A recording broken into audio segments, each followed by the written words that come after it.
Hello, hello. Good morning, good afternoon, good evening, YouTube. My name is Patrick, and I'm an alcoholic. Um, so, couple disclaimers. Might be some noise outside. I might ramble a bit, but I think this is important for me to do. Um, I've been afraid to tell this story for a long time. This has actually nothing to do with like a YouTube video or anything that I had planned to put on social media. I felt like I had to tell this story. I had an experience in AA last night where, the time went out and I wasn't called, and for some reason, it pissed me off.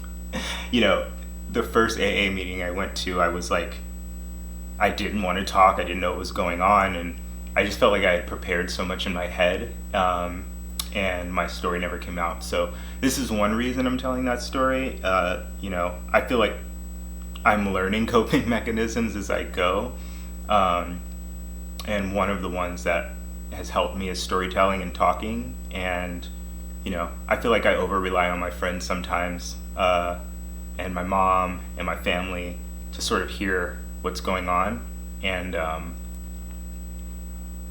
I can do a lot of this work writing and to a camera. So that's what I'm doing. So like I said, I've been afraid to tell the story for a long time, not just to YouTube or social media, but also to myself. So here it goes. My original, or my first stop drinking date was December 30th, 2019. I made the decision to stop drinking in the days leading up to it, in the month leading up to it. And I was pretty successful. I had watched a ton of YouTube videos. I did for like a month, just hearing people's stories of recovery. I decided that I was going to use cannabis as my way of, I had already been using cannabis daily for years, but my way of really leaning into not drinking was to use this other substance. And yeah, I did want to talk a little bit why now I'm going sober instead of dry. And if the difference, so like I quit drinking last year, but I didn't really quit everything. I realized that drinking was my main issue, but I did continue daily cannabis use. And I'm grateful for my dry time. I spent 6 months dry, December to whatever, midsummer. And I'm grateful for that time. I'm also grateful that I had a substance that could relinquish me from my my abuse of alcohol. But long story short, I'm taking the opportunity now to be sober, completely sober. So yeah, December 30th came. I waited 3 or 4 days that it took for my body to get back to like normal, whatever normal is or was at that time. And my normal was very just stoned. Honestly, I picked up just smoking a lot. And honestly, quite normal wasn't something I actually experienced. So I was actually really grateful for just the feeling of being stoned, and not so much even or the feeling of being without alcohol. My without alcohol at the time was only not, or having a hangover, or the 3 or 4 days that you decide not to drink until you feel better. That was my normal. So it was really good to get to that place. I think in my adult life, I can't remember periods of time that lasted longer than a couple days to a week of not drinking. So as my experience got better and better through that dry 6 months, I felt better and better. In terms of other substances, I didn't really think, again, I only really was like, okay, I need to cut alcohol out. That's the clear problem. But I had sort of, again, made an agreement with myself that cannabis was fine.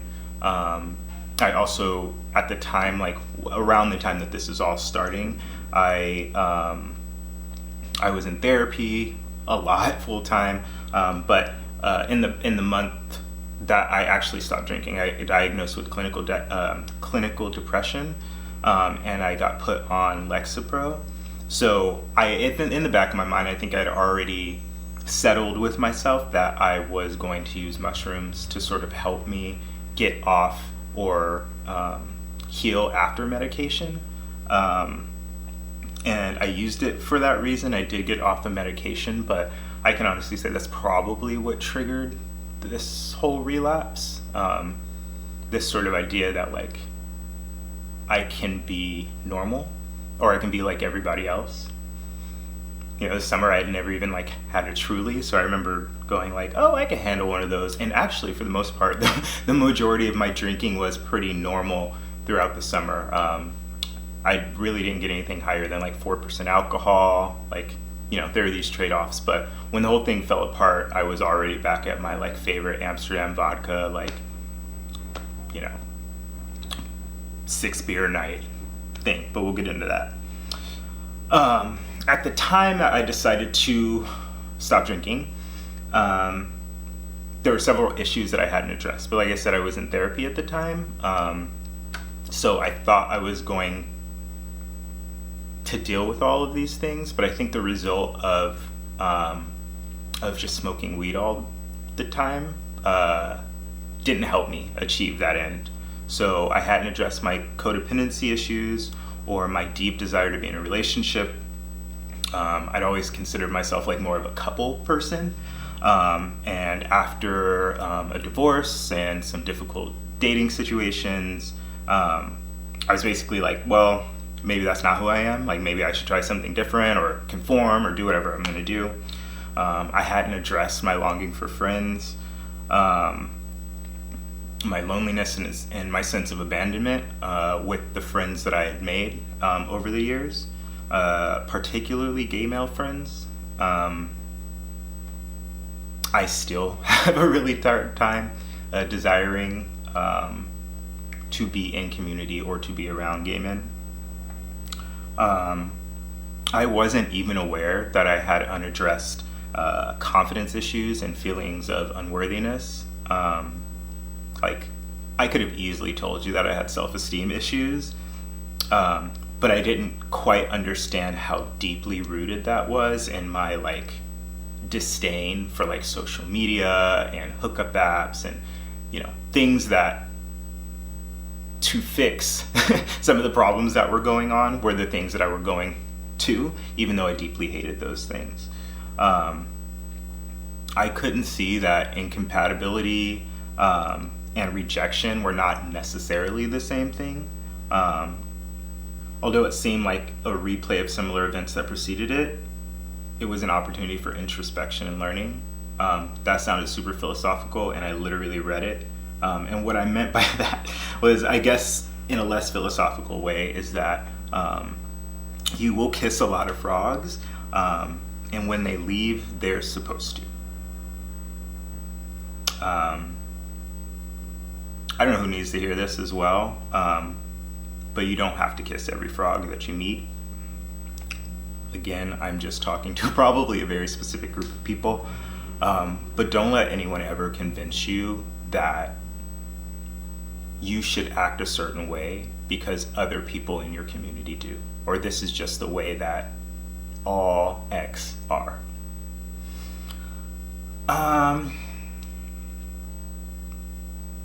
Yeah. The other note I wrote down is that you are the community. So I think if more of us just stood up for what we believed in and brought ourselves out of cycles of addiction and self-harm, that our community might transform to look a little bit different.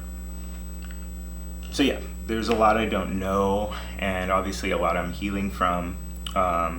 One thing that I know about the process of recovery is that I will continue to find things to work on and iterate on every day. So until I'm dead. So I feel like I'm up for the challenge. But it's something that I know more stuff is going to come up.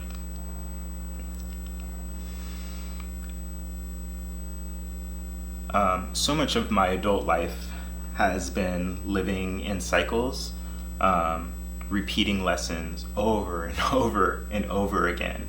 Um, but in terms of drinking, I'll start this college somewhere, or I'll start this story somewhere around college, with the caveat that drinking's been my, I guess you could call it a birth, right? I don't know how else to say that, but it is in my family, and there is a history of it. Um, so, so first of all, college took me 7 years. If that's any indication of what's going on. I was living this crazy life, right? So I was a college student, obviously.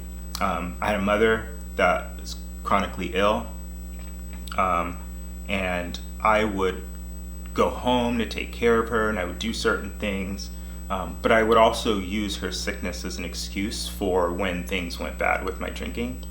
And I think that's when the excuses started. The other thing that was going on at that time is that I was performing around the country as a world champion athlete.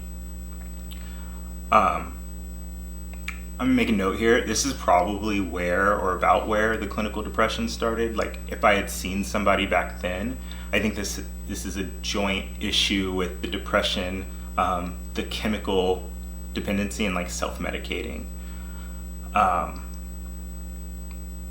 And I think self-medicating has played a huge part into what has manifested.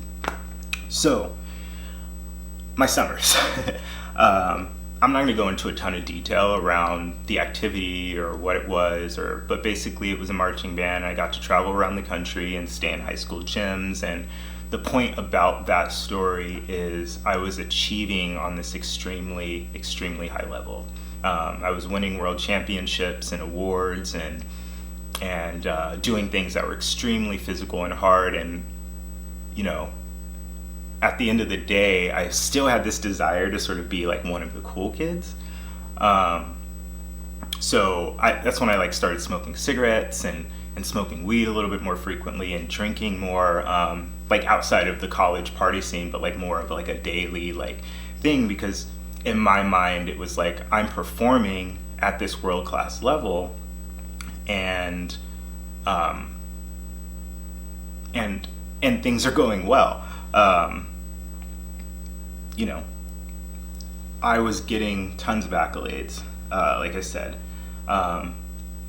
And the thing about some of these activities there are a lot of activities that are kind of like this that don't really exist or don't really carry into adulthood. So you learn a ton of lessons and you learn discipline and you learn so much, but you don't learn how to put your life back together after you get back home. And you're 21, you're 22, and you're supposed to work, you're thrown into the world, and nobody gives a fuck about like what you did or what you achieved somewhere else. So coming home was also really hard from that. And I went back to work putting myself together. At the time, I mean, I'm sure I was smoking, like, I remember getting in these circles and like smoking blunts with people and drinking a lot, and you know, but for the most part, I had my head on my shoulders. I knew what I wanted to do. Like, I had changed my major to kinesiology. I was bodybuilding a ton. I was like trying to come up with these ideas for like apps, and I was like, I'm gonna be like a millionaire by the time I'm 30. Gotta miss the deadline on that one. But yeah, I was establishing myself. And that's where I fell into lust. And I used that word, it did definitely turn into love, so I'm not downplaying that, but I used that word unmistakably. Because I met somebody we met each other, and we were the only people that could like destroy sort of any sense of everything that was going on. So there was something about this connection that made us forget everything else. It made us not pay bills. It made us spend our money in weird ways. Like, there's something about this connection that was sort of flawed. And that's when I realized sort of what codependency was. Obviously I didn't realize it back then, but as I look back on the story, that's when it started. So when I think about codependency and what happened, the beginning, when I say that I fell into lust, like the beginning of the relationship was so hedonistic.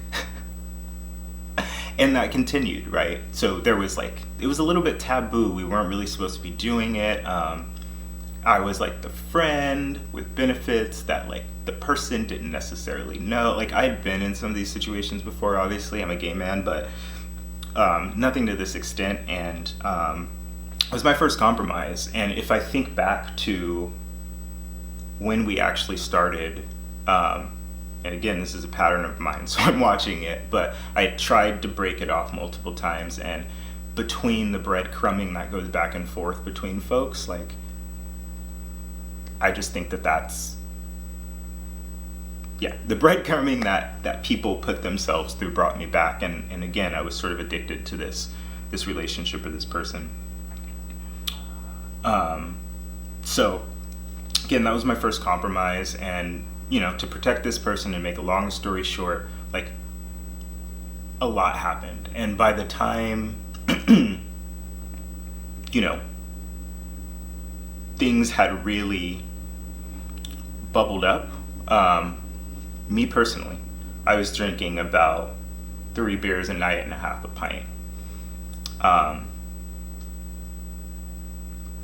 And a lot of that started with like Tumblr and Instagram, and it was a sort of deep desire to like, we were isolated away from other people and away from friends, and away from gay community and gay clubs, and kind of the only way that we knew how to interact with gay people. So like a lot of our interaction came online. So between Tumblr and Instagram and the desire to be social and participate in the gay culture and the gay community, as well as vanity and competition between each other, social media became like the primary tool of communication with the outside world. And I started to see myself change a lot. I gave up a lot of the values that I had when I was younger. I would basically call everything heteronormative that I deeply felt. I would be like, oh, well, that's just heteronormative. Like, they don't understand, And yeah, I mean, my first picture, like posting a jockstrap online, when you see, I might get 40 likes on this picture, but I get like 200 likes on this one, it shaped my behavior. And this continued. Throughout this process, and again, I'm talking about myself here. When this ended, it ended in highly promiscuous sex, very complicated polyamorous relationships, hard drug use, although I only tampered, which I'm happy for, because in the place that I was in, that was probably not good.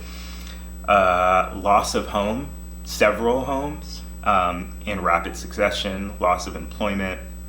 I was escorting for money. I was a sex worker. And yeah, I was in full-blown alcoholism. I was in full-blown divorce and separation. I want to say that me as a person, like, I don't judge anybody for their behaviors and ideas or whatever. So I don't want you to think that I'm saying that poly is bad or promiscuous sex is bad, or to each his own. What I can say is that creating misalignment within yourself for the purpose of pleasing other people, either online or in person or a group, is a problem. And that's what I identified in my life.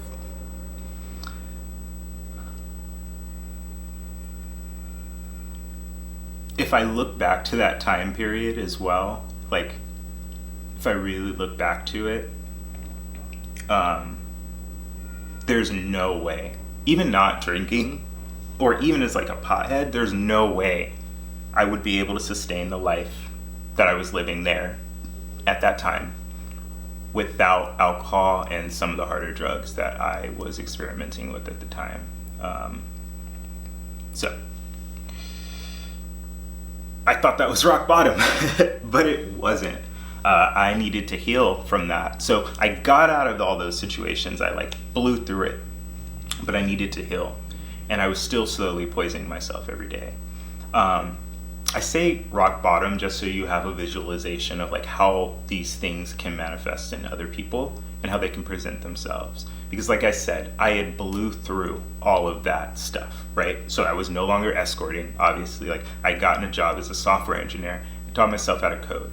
I, went from living in a living room in Oakland to having a 3-bedroom apartment on my own in Oakland. I had secured the bag for myself. So you never really know what it looks like on the outside. I think if you looked at me from like a distance, you'd be like, that guy's doing good. But anybody that was closer to me knew that I was not good. My coworkers, my family, my friends, they knew that I was not good. So all that to say, like, check on your friends, check on your people. Really check on your people. I'm gonna start wrapping this up. I wish I could tell you more about the time between like then and now. Most of it looked the same. I would come home, or I'd go to work, I would come home, I would drink. Some nights I'd like piss on myself. Like I got so drunk, and I would wake up and have to like clean up quickly and rush to work, figure out how to be productive as a zombie, and go home and do the same thing because I was miserable.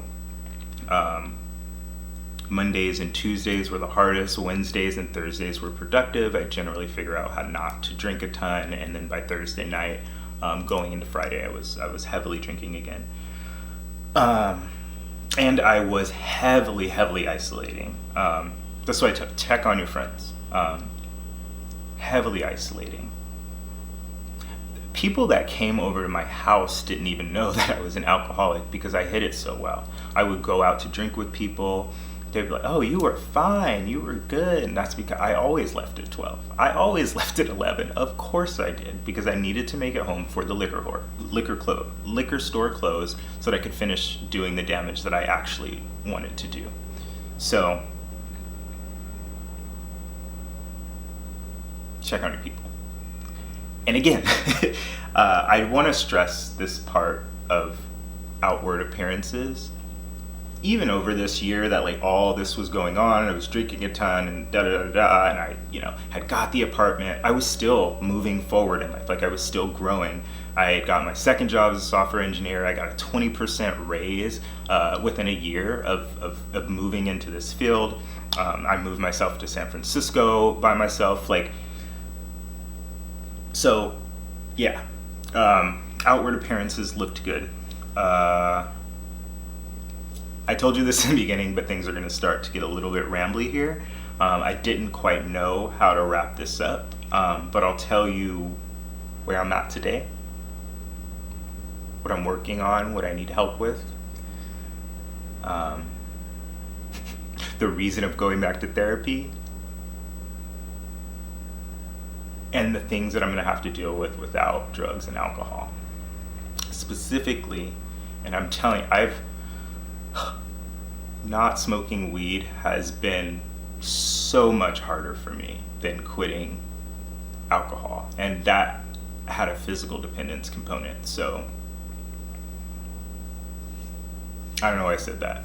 I needed to say it because a lot of the things that have come up in the last couple of days have actually come up because I haven't been able to just get my mind right.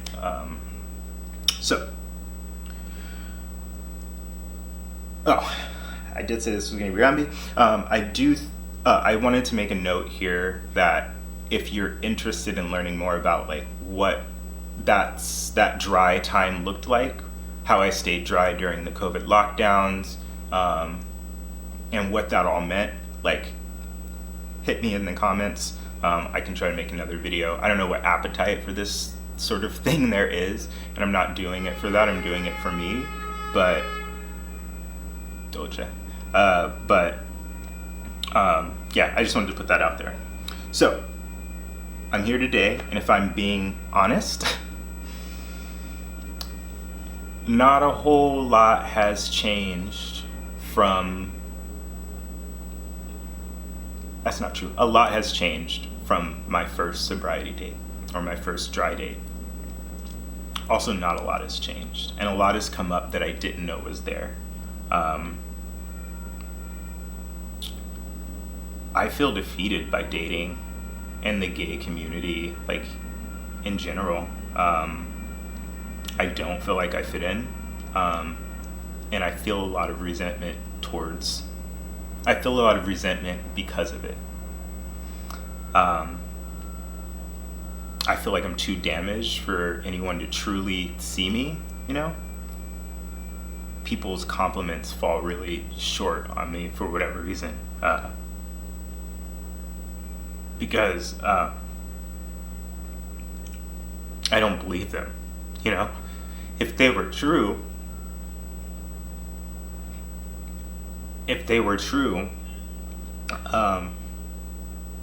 then my life would be different, you know? I wouldn't be alone.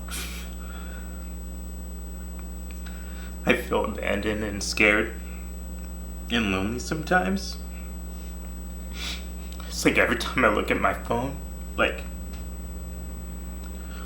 literally every time it reminds me of all the people I've lost and the text messages I don't get anymore, the people I don't talk to.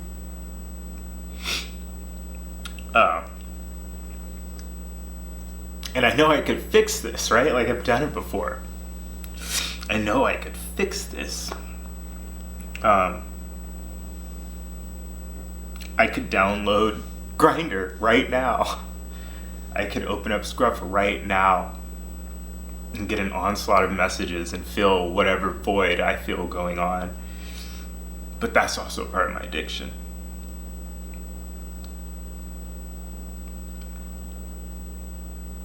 It's what I did when I felt lonely, and it's also what I did when I felt lonely around other people.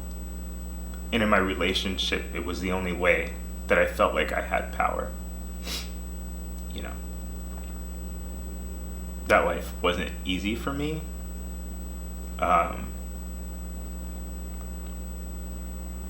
But I felt powerful when I could say, I'm gonna go sleep with this person because I want to. A whole nother day.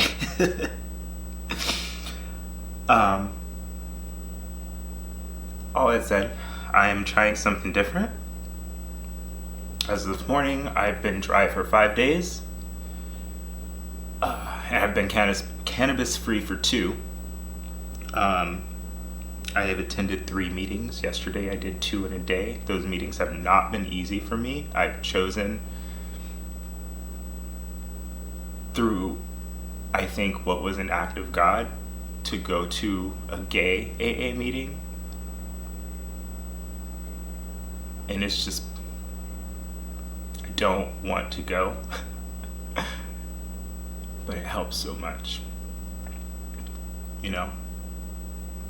This is off script, but one thing that came so clear to me about the reason that I have such a hard time talking to other gay men is I'm afraid to see my ex-husband and other people.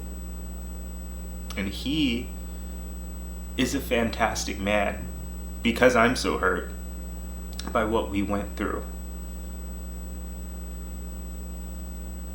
There are amazing people on this planet that I'm walking around hating. It's not fair to them, and it's certainly not helping me get to my goals. So yeah, man, going to meetings, making my way through books,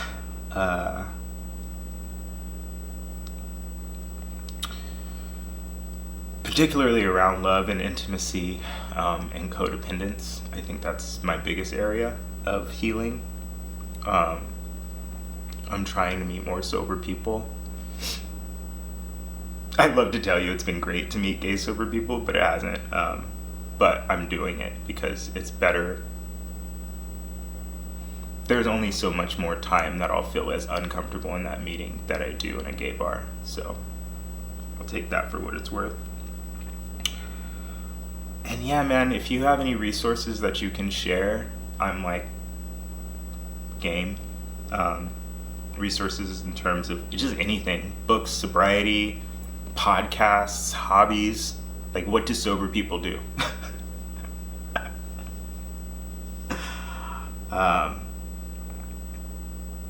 Part of this is that I realize, like, I can't just sit in my house, smoke blunts, and watch YouTube and expect my life to change. It's not gonna. I can do everything else. I can get jobs, I can make money, I can get apartments, but I can't fake happiness. So, if this means anything to you, or it has, please let me know, and leave a comment down below. I'm happy to continue to share my journey with recovery and sobriety, and to learn to spend my time better. Thank you.